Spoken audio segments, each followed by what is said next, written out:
What's up, everybody? Let me give you a quick music bed so I can let a few people get logged on right quick.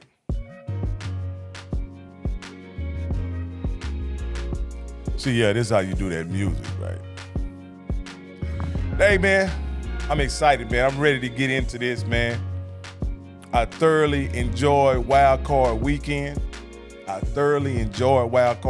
Man. And I'm ready to get into this conversation and talk about what happened this past weekend and just kind of tinker what's going to about what I think about what's going to happen this upcoming week. I won't give you my picks tonight. But I certainly will talk about it a little bit while I'm here on live. This is your boy Rocky, and I'm live here talking about NFL football, wild card weekend, and I'm willing to entertain whatever you want to talk about right now. I do want to say hi haters, though, because, man, my Facebook, whenever the Cowboys lose, man, it's so many negative comments about the Cowboys, man. It's so many negative comments each and every week. It only happened 5 times this year, though. I just want you to know. It only happened 5 times this year. But when they lost, man, you would have thought we were the worst team in the NFL. But when we win, this is what we get. This is what we get when we win.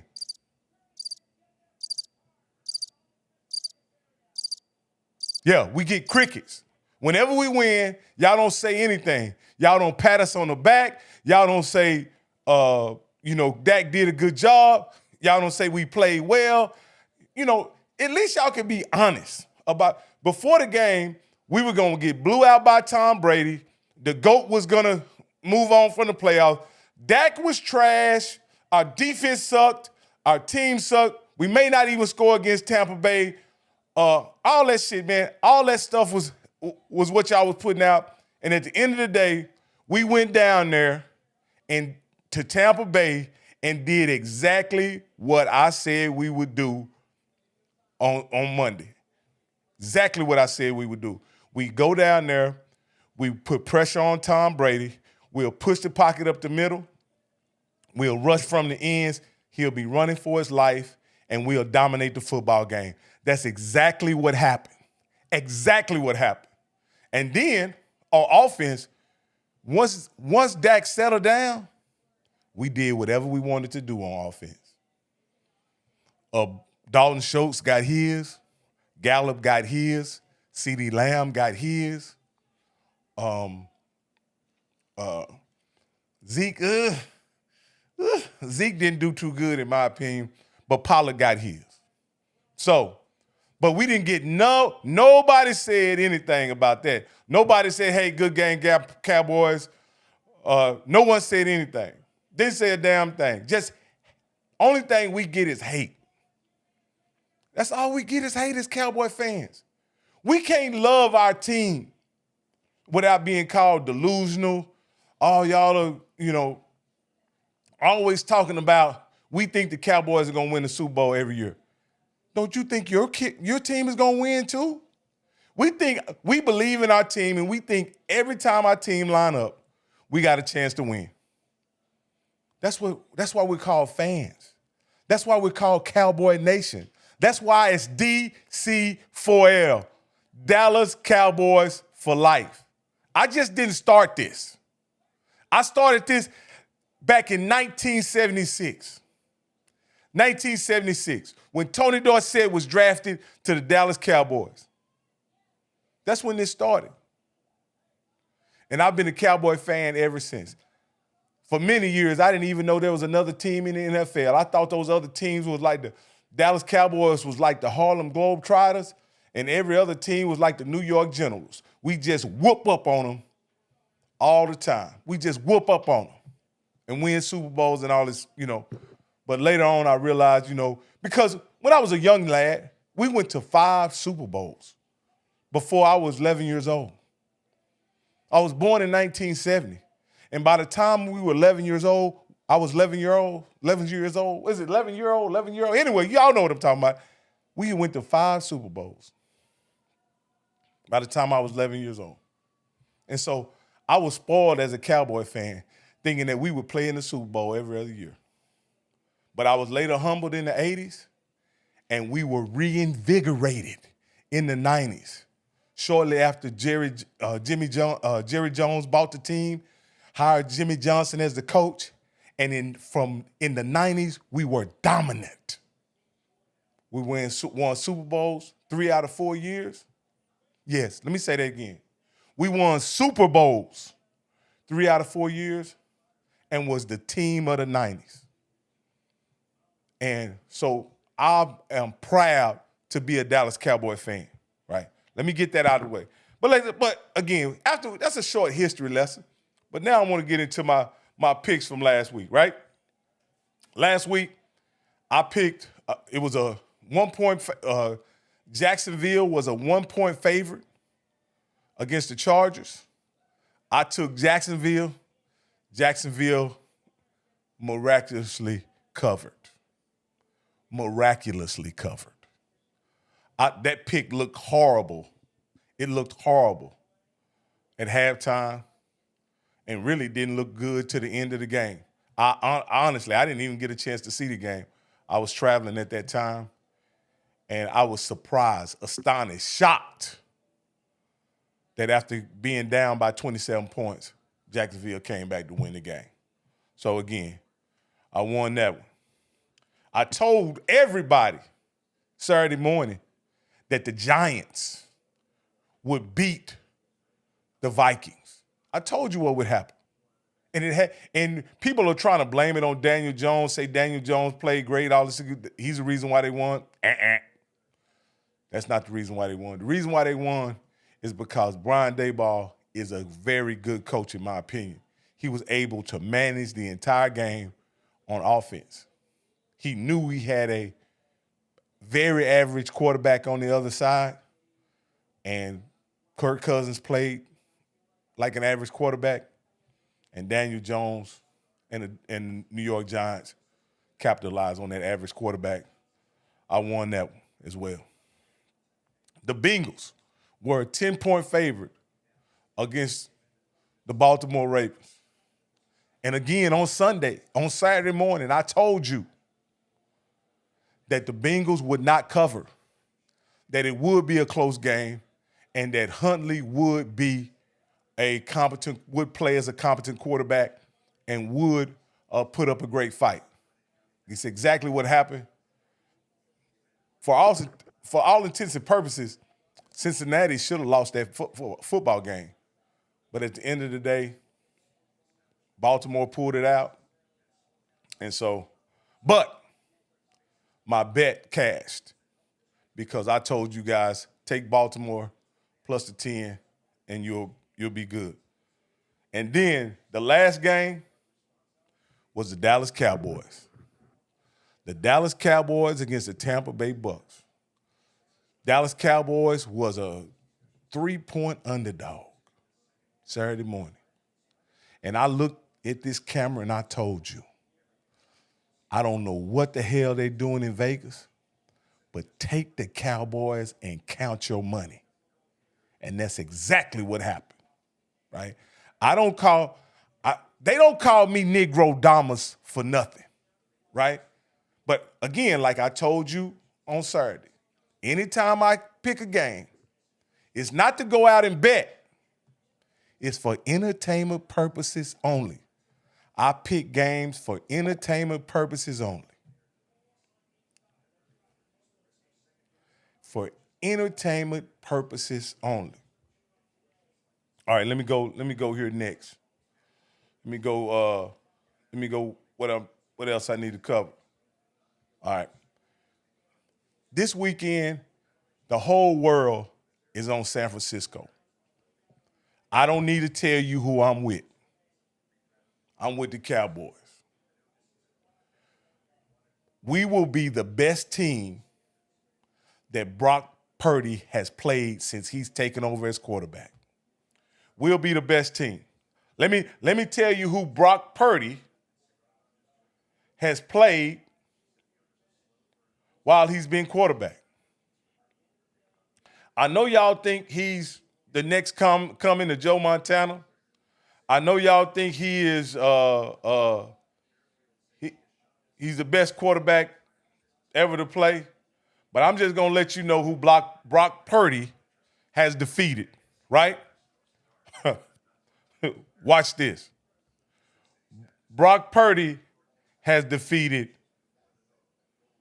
the Washington Redskins, who had Taylor Heineke as their quarterback.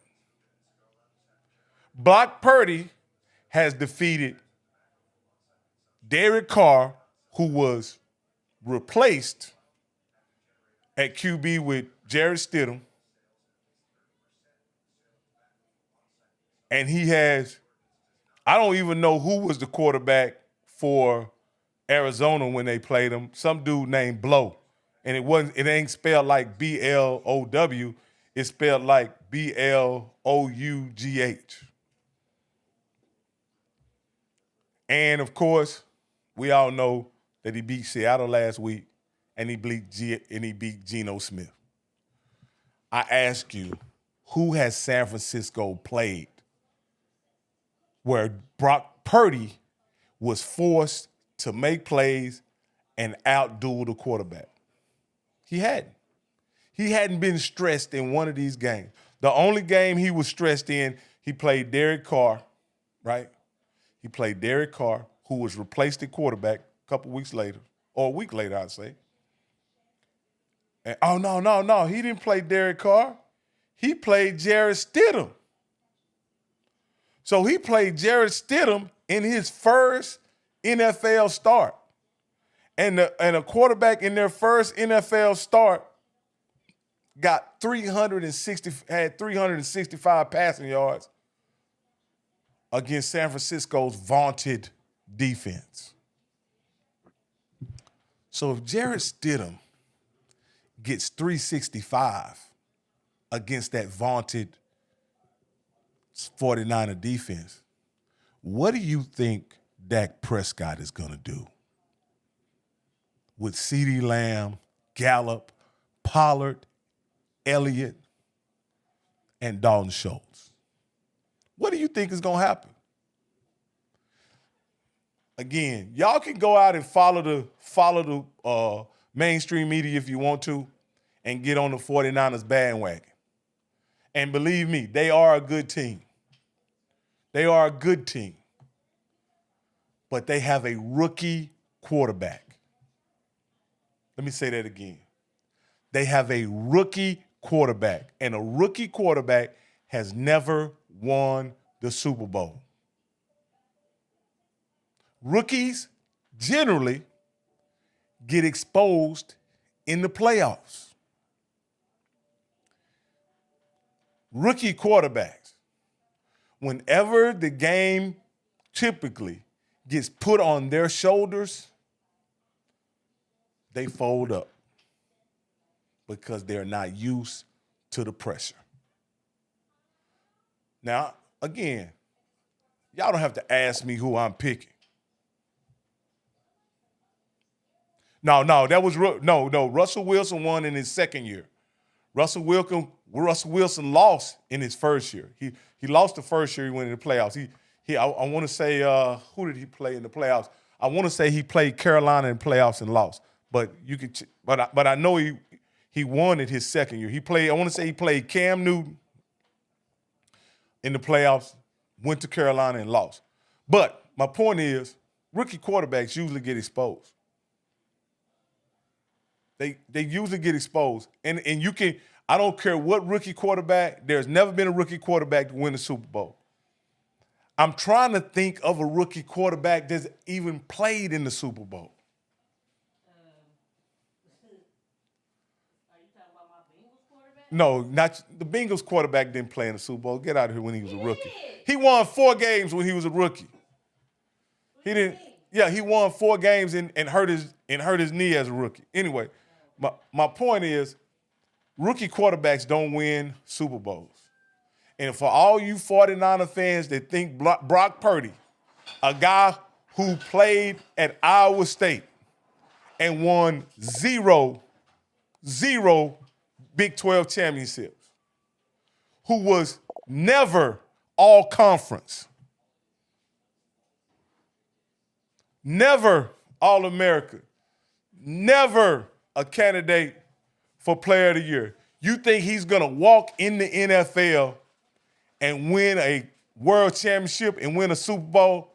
Y'all are delusional. And don't get fooled because you haven't played anybody. The Cowboys will be his first true test this year.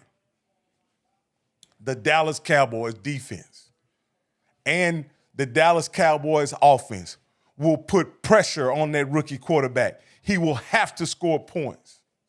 He will have to score points. He will have to avoid the rush. He'll have to make tough throws. And I'm looking forward to see how he does. I'm looking forward to it. Hey, man, this has been great. I didn't want to stay on here long tonight. I got some big things coming up, man. I got some really big things coming up. I can't wait to announce them. I'm so looking forward to it, man. And so I'll continue each and every week, come on this live, talk about the NFL. Later on this week, I'm going to give you my picks for this weekend. Man, like I say, I'm so excited, man. I'm looking forward to you guys, to giving you guys this content, giving you guys this information. I also, let me know if you guys want to call into the show. You know, I got a big mouth and I can continue to run my mouth and I don't necessarily need callers to call in to give me contact, but I really would like some interaction. So if you would like to call in at some point, just please put it in the comments below, whether you're watching me on Facebook, whether you're watching me on YouTube. Yeah, go ahead and put it in the comments below, man, and let me know if you really want to call in and interact. If you want to challenge some of the things, if I say, you can tell me where I'm right, you can tell me where I'm wrong, you know. You can add a different perspective. Like I'm gonna give you one of my. I'm just gonna give you how my mind works sometimes, right? I'm gonna tell you how my mind works. See, I'm an outside the box thinker sometimes, right? And when the playoffs started, right, I had a fantasy about what if playoff teams, right, if your team made the playoffs, right, any player that didn't make the playoffs, you could recruit him to your roster. Like, for instance, the Dallas Cowboys lost an offensive lineman. What if they could go out and recruit a lineman from another team to play for the Cowboys just for the playoff run? Like just think about this. The New York Giants made the playoffs, and they could go out and recruit Aaron Rodgers to play quarterback for them just for the playoffs. You don't have to pay him any extra money. Whatever the playoff money is, that's what he gets. But he could just play for that team just for the playoffs for that year. Man, that would, you know, like I said, those are the kind of things I think about. And I think about who would we go pick up? Because the Cowboys really need a second wide receiver. And of all the wide receivers out there, who would we go pick up as a set to be a number 2 or a number 1? Because I think we probably would go get a number 1. As a Cowboy fan, you know who I would want to go out and get as a number 1 wide receiver? Just for the playoffs?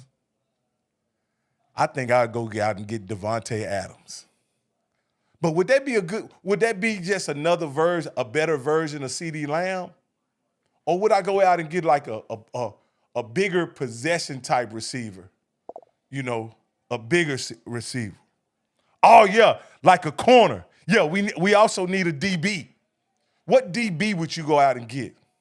Because, yeah, we need a corner. Just think Scotty, just think if they could just get 5 players, each team in the playoffs could go recruit 5 players to play for them. You know, you could get Patrick Surtain. That would be a great pickup. That would be a great pickup as another corner. Then we get another wide receiver. I think we would get a